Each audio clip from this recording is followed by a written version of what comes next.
आज की जो कहानी है बड़ी प्रेरणादायक कहानी है। इस कहानी को पूरी सुने। ये कहानी बड़ी ज्ञानवर्धक है। एक बूढ़ी चिड़िया की ये कहानी है। एक समय की बात है। बूढ़ी चिड़िया और कौवा एक शिव मंदिर के बाहर बैठे हुए थे। रोज उनका उठना बैठना वही होता था और देवादिदेव महादेव की पूर्ण श्रद्धा से भक्ति किया करते थे। एक दिन बूढ़ी चिड़िया और कौवा दोनों बैठे हुए थे और बूढ़ी चिड़िया से कौवा कहता है, कौवा बूढ़ी चिड़िया से प्रश्न पूछता है और कहता है कि हे बूढ़ी चिड़िया, भाग्य बड़ा या बुद्धि? बूढ़ी चिड़िया से कौवा यह प्रश्न पूछता है। यह कहानी बड़ी प्रेरणादायक है। इस कहानी को पूरी सुने। इस कहानी को जो इंसान ध्यान से और गौर से सुनता है उसके जीवन में सभी पाप नष्ट हो जाते हैं। यह बड़ी पावन और पवित्र कहानी है। यह कहानी बहुत प्राचीन कहानी है, इसलिए इस कहानी को जरूर सुने। बूढ़ी चिड़िया कौवे से कहती है कि कौवा, आपके इन प्रश्नों के उत्तर आपको एक कहानी के माध्यम से मिलेंगे। बूढ़ी चिड़िया कहती है कि तुम शांत चित्त मन होकर के बैठ जाओ, मैं तुम्हें कहानी सुनाता हूं। इस कहानी को आप गौर से सुनिएगा। आपके इस प्रश्न के उत्तर आपको इसी कहानी में मिलेंगे। कौवा कहता है कि ठीक है। कौवा शांत चितवन होकर के बैठ जाता है और अपने दोनों कानों को बूढ़ी चिड़िया की हर बात पर लगाता है और बड़े गौर से और बड़े ध्यान से इस कहानी को कौवा सुनता है। बूढ़ी चिड़िया कहानी शुरू करती है और बूढ़ी चिड़िया कहती है कि कौवा, प्राचीन समय की बात है कि एक बार ब्रह्मा जी का दरबार लगा हुआ था। सभी देवता गण दरबार में बैठे हुए थे। भाग्य और बुद्धि भी वही थे। ब्रह्मा जी के दरबार में बैठे हुए बात करते करते भाग्य और बुद्धि की नोकझोंक शुरू हो जाती है। जब यह बहस काफी बढ़ जाती है तो भाग्य कहता है कि जो काम मैं करता हूं उसे यह बुद्धि नहीं कर सकती। बुद्धि बोली, मूर्ख मत बनो। जब मैं किसी का साथ छोड़ देती हूं तो वह आदमी पागल हो जाता है, मृत्यु को प्राप्त हो जाता है। तुम कितना भी उसका साथ दे दो लेकिन वह मेरे बिना कुछ नहीं कर सकता। भाग्य बोला, अरे मूर्ख बुद्धि, तुम नहीं जानती कि जिसका साथ मैं छोड़ देता हूं, तुम कितनी ही उसके साथ रहो उसका भला कैसे हो सकता है। जब मैं यानी उसका भाग्य ही उसके साथ नहीं रहूंगा तो क्या वह भाग्यवान हो जाएगा या धनवान हो जाएगा? नहीं, ऐसा कदापि नहीं हो सकता। भगवान ब्रह्मा के दरबार में दोनों में ऐसे ही वाद विवाद बढ़ता गया। दोनों एक दूसरे से झगड़ने लगे। बुद्धि कहने लगी कि मैं बड़ी हूं और मैं ही श्रेष्ठ हूं। भाग्य कहने लगा कि नहीं, तुम मुझसे बड़ी कैसे हो सकती हो, मैं बड़ा हूं और मैं ही श्रेष्ठ हूं। तभी ब्रह्मदेव ने दोनों में ऐसे बहस होते हुए देखी और मन ही मन सोचा कि भाग्य और बुद्धि दोनों महान देवता हैं। दोनों इस दुनिया के शक्तिशाली और प्रभावशाली देव हैं और ये दोनों आपस में इस तरह से झगड़ा कर रहे हैं जो ठीक नहीं है। इनका फैसला तो मुझे ही करना होगा। ब्रह्मदेव ने बुद्धि और भाग्य से पूछा कि तुम दोनों झगड़ क्यों रहे हो? भाग्य कहने लगा कि ब्रह्मदेव, मैं जिस मनुष्य का साथ छोड़ देता हूं वह मनुष्य क्या कर सकता है? वह तो अपना सारा जीवन गरीबी और दरिद्रता में गुजारेगा, जिस कारण वह अपने जीवन में कभी भी खुश नहीं रह सकता। इतना सुनते ही बुद्धि बोल उठी कि नहीं, ब्रह्मदेव, भाग्य झूठ कह रहा है। जब मैं किसी का साथ छोड़ देती हूं तो भाग्य चाहे उस मनुष्य का जितना भी साथ दें, वह मनुष्य कुछ नहीं कर सकता। बुद्धिहीन मनुष्य तो मृतक के समान होता है। भगवान ब्रह्मा ने दोनों की बात को ध्यान से सुना। इन दोनों की बात सुनकर ब्रह्मदेव मन ही मन सोचने लगे कि इन दोनों की समस्या तो बहुत गंभीर है। इस समस्या का फैसला कैसे किया जाए?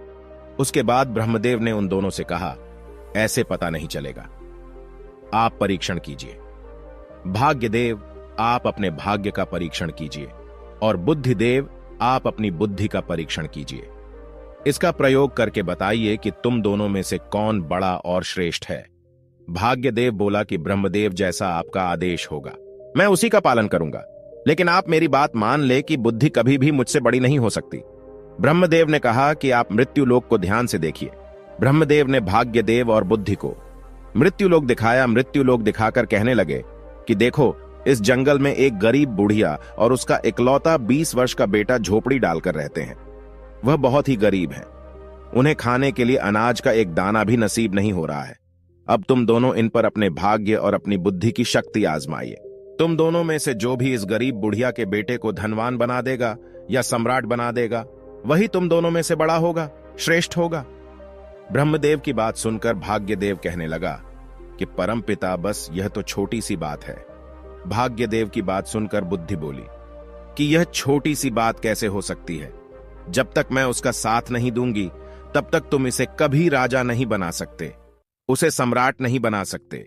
भाग्य ने कहा, बुद्धि तू नहीं जानती कि मैं उसका साथ दूंगा तो इसे राजा ही नहीं बल्कि एक महान सम्राट बनाऊंगा। भाग्य की बात सुनकर बुद्धि बोली, ठीक है, हम दोनों इसी पर अपनी शक्ति का उपयोग करते हैं। इससे हम दोनों की समस्या का फैसला हो जाएगा। इसमें जो जीतेगा वही बड़ा या श्रेष्ठ माना जाएगा। इसके बाद भाग्य ब्रह्मदेव से कहने लगा कि ब्रह्मदेव, पहले मुझे अपनी श्रेष्ठता सिद्ध करने की अनुमति दीजिए। मुझे यहां से जाने और इस लड़के को सम्राट बनाने की आज्ञा दीजिए। ब्रह्मा जी कहते हैं, ठीक है।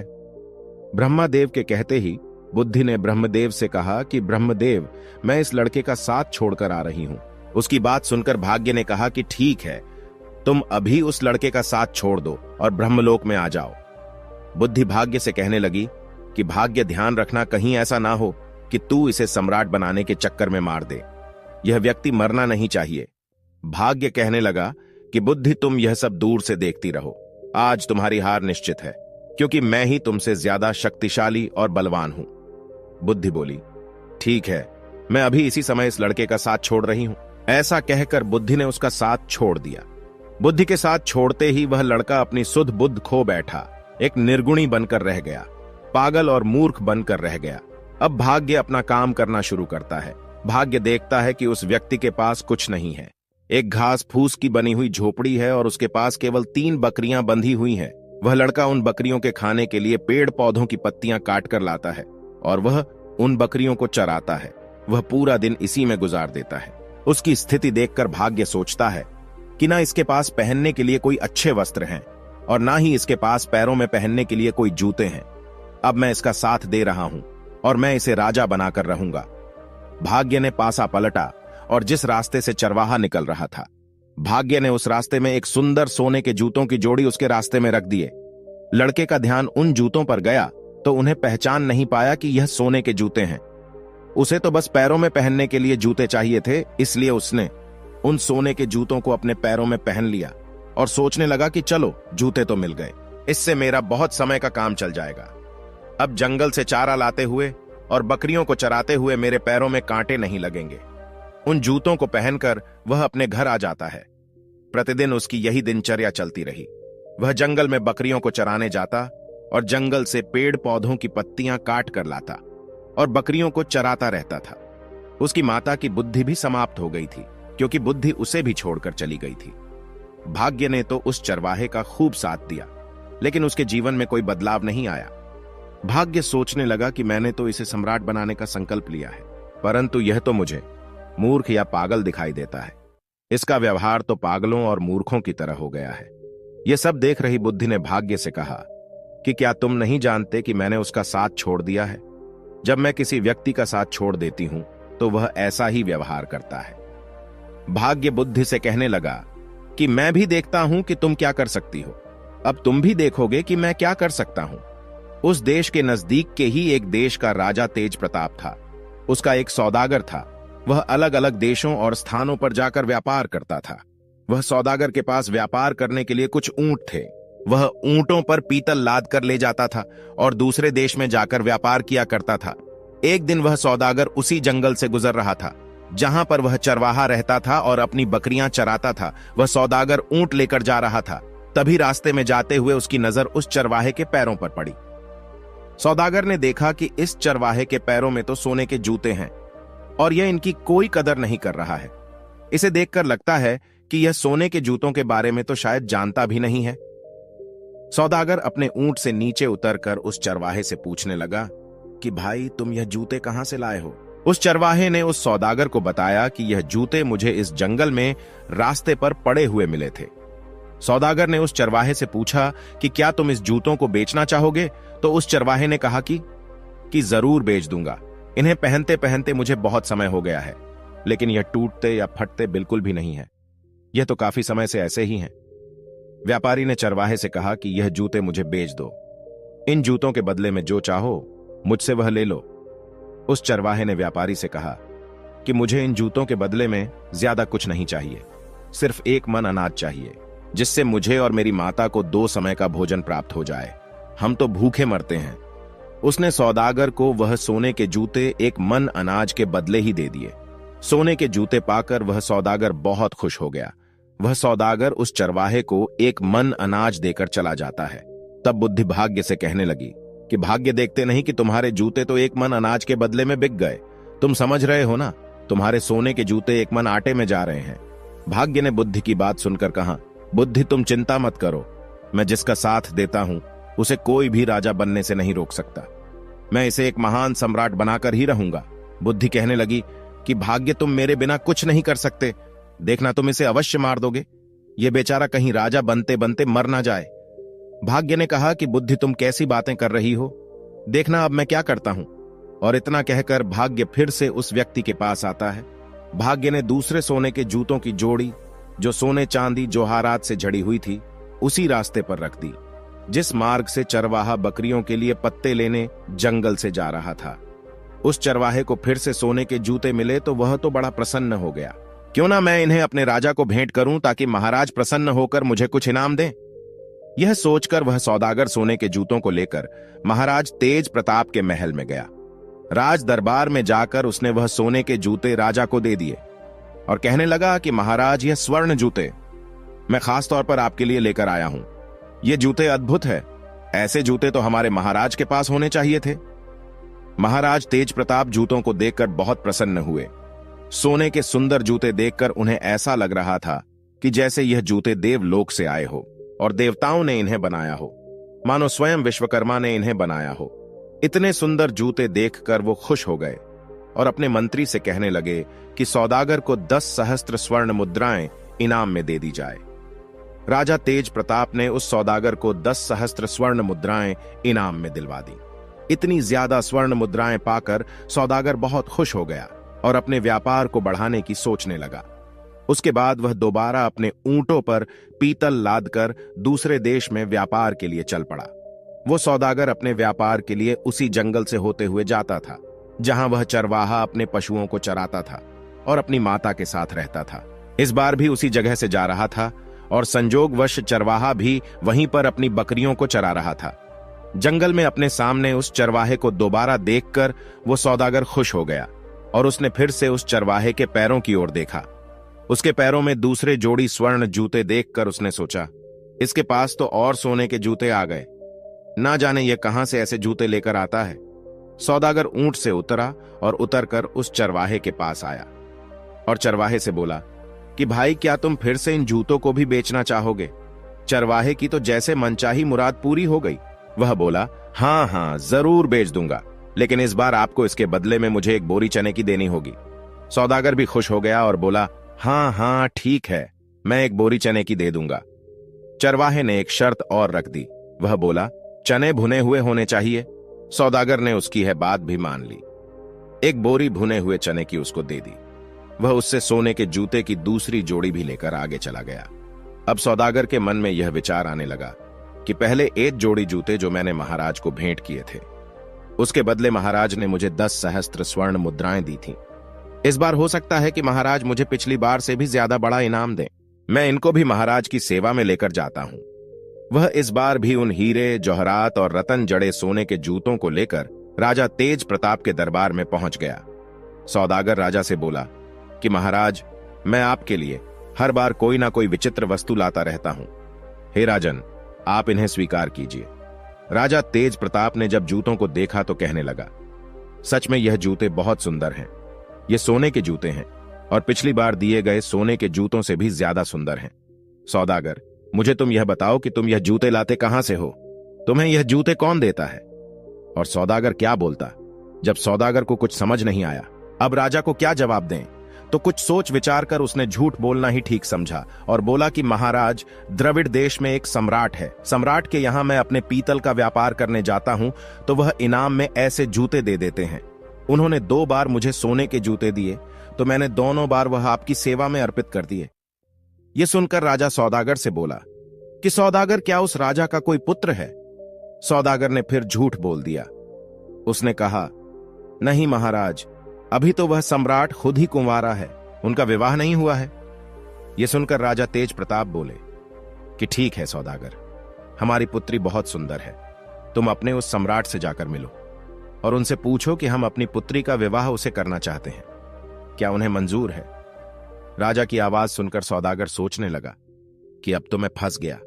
मैं तो यह जूते किसी राजा से नहीं लाता, बल्कि एक चरवाहे से लेकर आता हूं। लेकिन अब तो मैं झूठ बोल चुका हूं। अब मेरा क्या होगा? मैं तो अपने ही बोले हुए झूठ में फंस चुका हूं।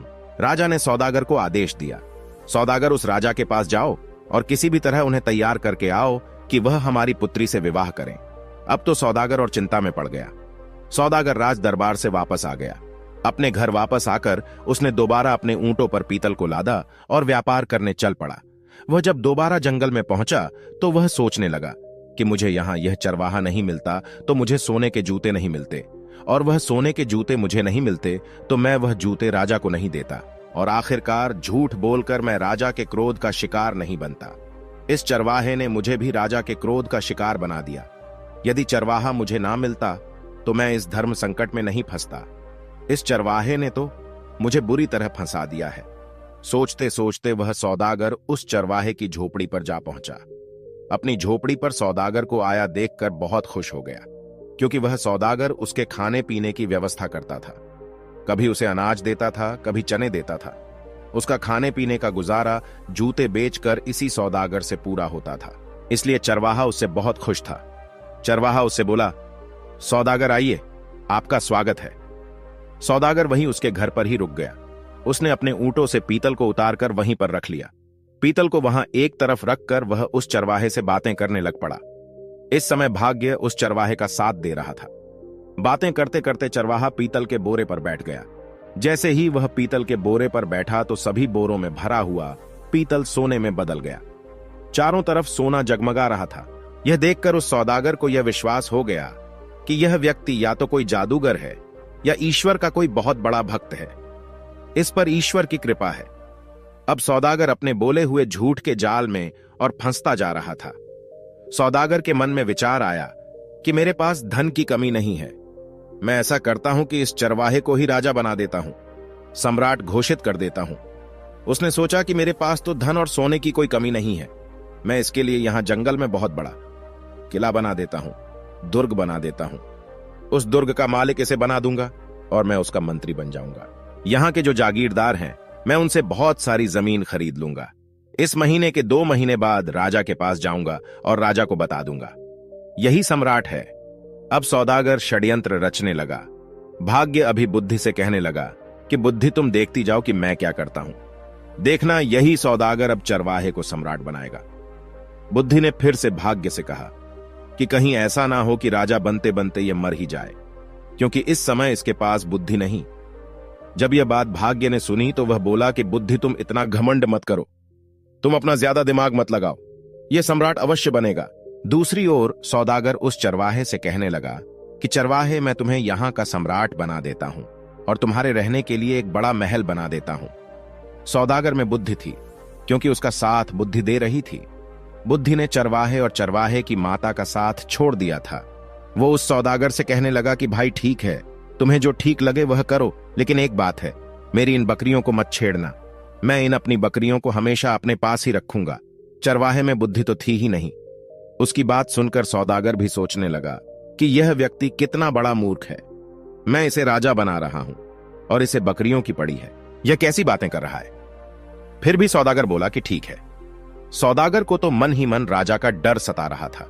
राजा ने उसे कहा था कि तुम्हें उस सम्राट से पूछकर आना है और मेरी लड़की का विवाह उसके साथ करवाना है।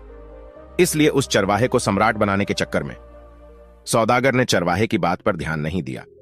उसने किले की नींव करवा दी और किले को बनवाना शुरू कर दिया। जल्दी ही उसने एक बहुत बड़ा, अच्छा, सुंदर और शानदार महल उस चरवाहे के लिए तैयार करवा दिया। सौदागर ने आसपास के सभी जागीरदारों से उनकी जमीन खरीद ली। उसने चरवाहे के लिए एक सेना भी बनानी शुरू कर दी। नौकर चाकर रखे, दास दासियां रखी। यह सब देखकर वह बुद्धिहीन चरवाहा मन ही मन सोचने लगा कि ना जाने यह सौदागर कहां से आ गया। इसने तो हमारी जिंदगी खराब कर दी। अब तो मुझे अपनी बकरियों को चराने के लिए भी समय नहीं मिलता है। यह हमेशा बातें करने में लगा रहता है। चरवाहे का तो अभी वही हाल था। वह बकरियों को जंगल में ले जाता और चरा कर वापस लाता। सौदागर ने उस चरवाहे के लिए राजसी वस्त्र सिलवाए, उसके शीश पर मुकुट रखा, लेकिन चरवाहे ने अपना स्वभाव नहीं बदला। चरवाहा सौदागर से कहने लगा कि तुम्हें जो भी ठीक लगे वह करो, परंतु मेरी बकरियां कहीं नहीं जानी चाहिए। अगर मेरी बकरियां चली गईं तो मैं तुम्हें जीवित नहीं छोड़ूंगा। तुमने इतनी भीड़ को इकट्ठा कर लिया है, हमारा जीवन खराब कर दिया है। सौदागर कहने लगा कि अरे चरवाहे, मैंने तो तुम्हें राजा बना दिया है, मैं तुम्हारा मंत्री बनूंगा। लेकिन उस चरवाहे की समझ में यह सब कुछ नहीं आ रहा था। दोस्तों, अब भाग्य बुद्धि से कहने लगा, बुद्धि देखो, मैंने इस चरवाहे को राजा बना दिया है, अब यह एक किले का मालिक बन चुका है।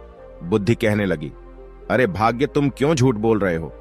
यहां बैठे हुए समस्त देवता इस बात का फैसला करेंगे कि तुमने इसे राजा बना दिया या नहीं, या यह अब भी वही चरवाहा है। दोस्तों, अब ब्रह्मदेव कहने लगे कि भाग्य, इस चरवाहे में तो अभी तक कोई परिवर्तन नहीं हुआ है, यह तो अब भी वही चरवाहे का चरवाहा है, अभी तुम जीते नहीं हो। अब तो बुद्धि बोलने लगी कि ब्रह्मदेव, ऐसा होगा ही नहीं, क्योंकि जब तक मैं चरवाहे का साथ नहीं दूंगी तब तक चरवाहा राजा तो बनेगा ही नहीं, बल्कि उसके प्राण भी संकट में आ जाएंगे। यह मूर्खता करेगा और मारा जाएगा। परंतु भाग्य बोला, बुद्धि, मैं आपका साथ दूंगा तो तुम कुछ नहीं कर सकोगे, तुम बैठी रहो और तमाशा देखती रहो। दोस्तों, भाग्य फिर उस चरवाहे के पास आ जाता है। दोस्तों, उस सौदागर ने क्या किया? उसने जो उस चरवाहे की 3 बकरियां थीं, उन्हें भी किसी बकरियां खरीदने वाले को बेच दिया। जैसे ही उस चरवाहे को अपनी बकरियों के बिकने का पता चला तो वह जोर जोर से चिल्लाने लगा, रोने लगा। जब उसके सैनिकों ने, दरबारियों ने और अन्य लोगों ने देखा कि राजा तो ऐसा कर रहा है तो उन्हें लगा कि शायद राजा पागल हो गया।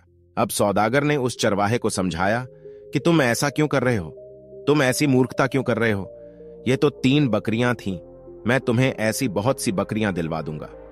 सौदागर की यह बात सुनकर चरवाहा मान जाता है और वह चरवाहा सौदागर के पीछे पड़ गया कि चलिए मुझे आज ही बकरियां खरीद कर दीजिए। सौदागर उस चरवाहे से कहने लगा कि देखो भाई, अब तुम सम्राट बन गए हो, राजा बन गए हो, तुम ऐसी छोटी छोटी बातें क्यों करते हो? बच्चों जैसी बातें मत करो, मैं तो तुम्हारा विवाह करवाऊंगा। अपनी माता से पूछो, अपने यहाँ के राजा तेज प्रताप, उनकी पुत्री बहुत ही सुंदर है, उनसे तुम्हारी शादी करवाऊंगा। लेकिन चरवाहे में तो बुद्धि ही नहीं थी। वह सौदागर से कहने लगा, तुम मेरा क्या विवाह करवाओगे? और उसकी माता भी कहने लगी, अब विवाह से क्या होगा, हमारी जिंदगी को तो तूने खराब कर ही दिया है, तुमने हमें इतनी भीड़ भाड़ में लाकर पटक दिया है। कहां हम इतनी शांति से रहते थे, अपनी बकरियां चराते थे और अपनी झोपड़ी में मजे से रहते थे। अब सौदागर सोचने लगा कि लगता है ये दोनों मां बेटा पागल हैं, अब मैं क्या करूं?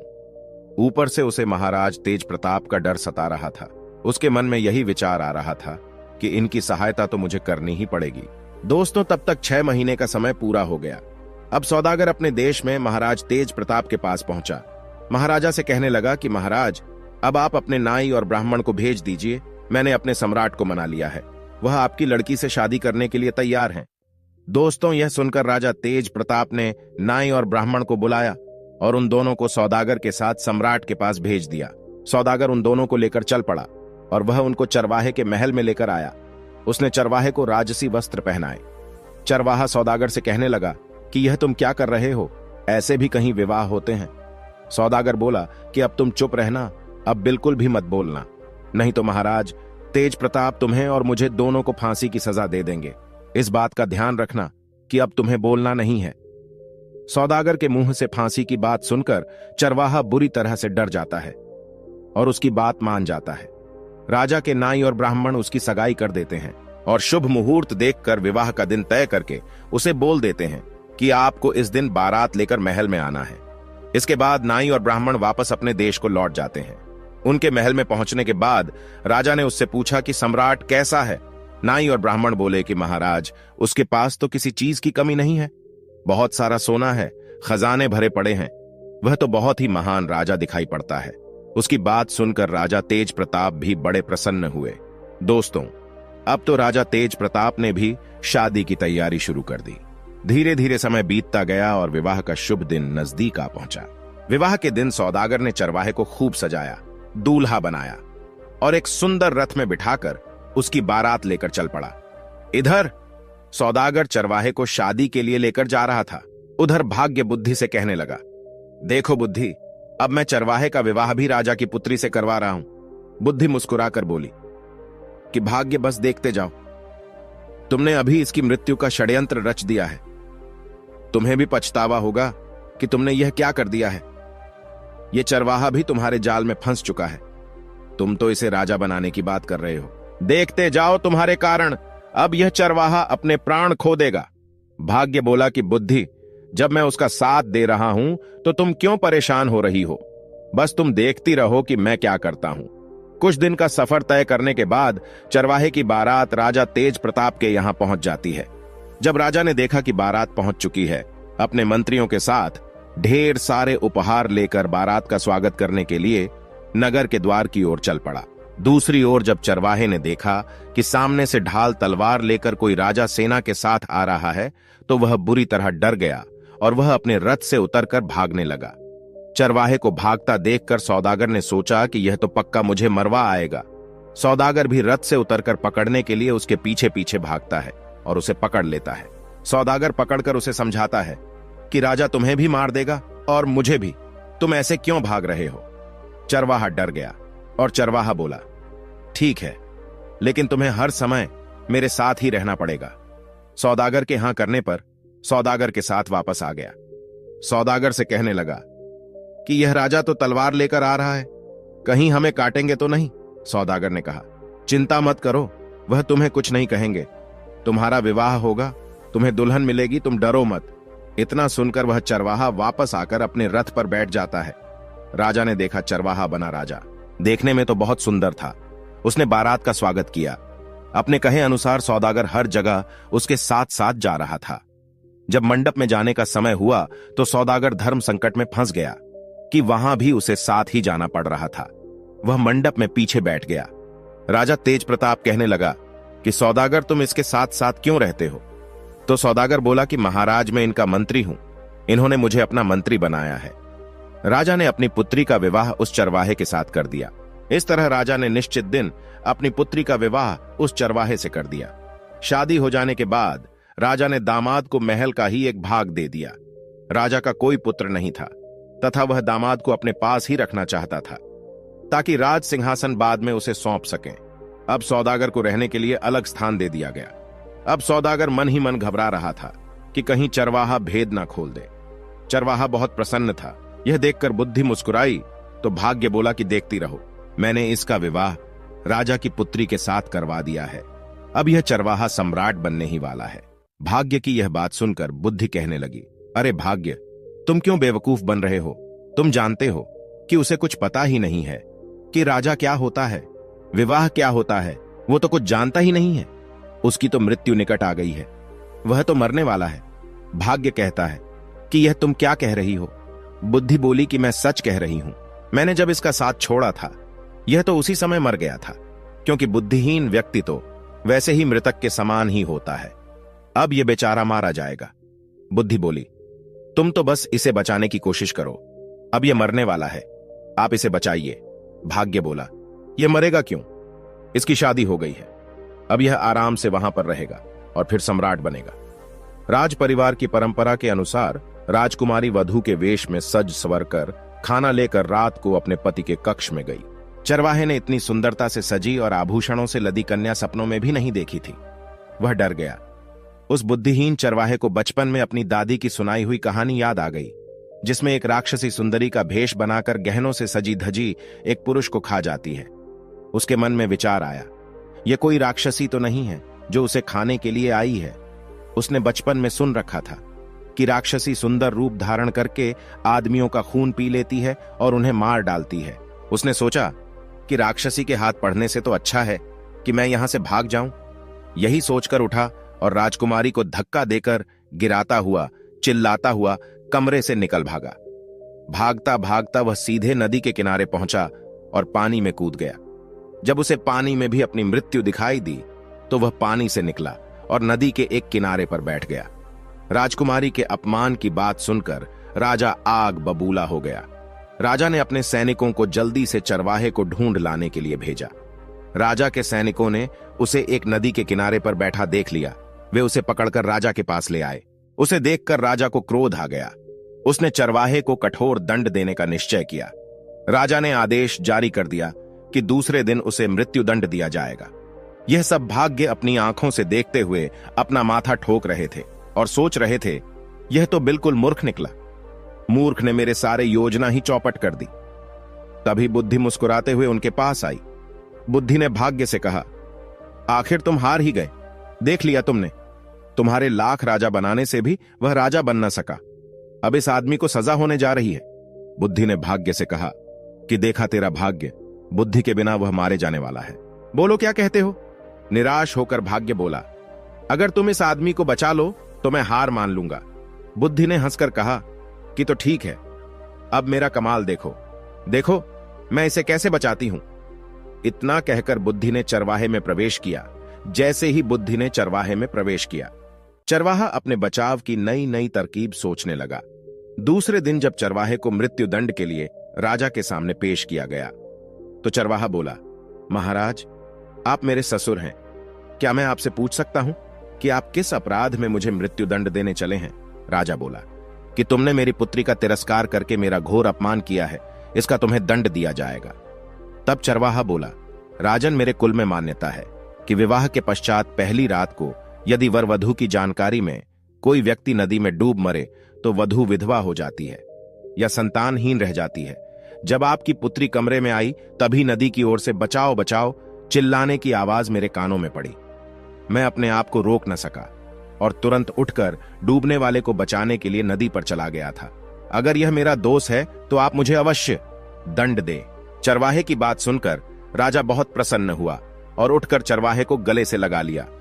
वह बोला कि हमारे बाद तुम ही इस देश के राजा बनोगे। पिता पुत्री ने लज्जित होकर अपने असभ्य व्यवहार के लिए माफी मांगी और फिर तीनों खुशी खुशी महल के अंदर चले गए। उधर ब्रह्मा के दरबार में बुद्धि और भाग्य का फैसला हो चुका था। समस्त देवता बुद्धि की जय जयकार करने में लगे थे। वह कहने लगे कि भाग्य तुम कुछ नहीं कर सकते, जिसका साथ बुद्धि नहीं देगी वह कुछ नहीं कर सकता। बुद्धि ने मुस्कुराकर भाग्य की ओर देखा। भाग्य ने हंसकर कहा कि मैं अपनी हार मानता हूं, तुम वास्तव में मुझसे बड़ी हो। प्रिय दर्शकों, अब आप भी यह तो जान ही गए होंगे कि बुद्धि और भाग्य में बड़ा कौन था। यह कहानी यहां पर समाप्त होती है। बूढ़ी चिड़िया कौवा को उसके प्रश्नों के उत्तर देती है। हम उम्मीद करते हैं कि इन प्रश्नों के उत्तर आपको भी मिल गए होंगे और आपको यह कहानी जरूर पसंद आई होगी। धन्यवाद।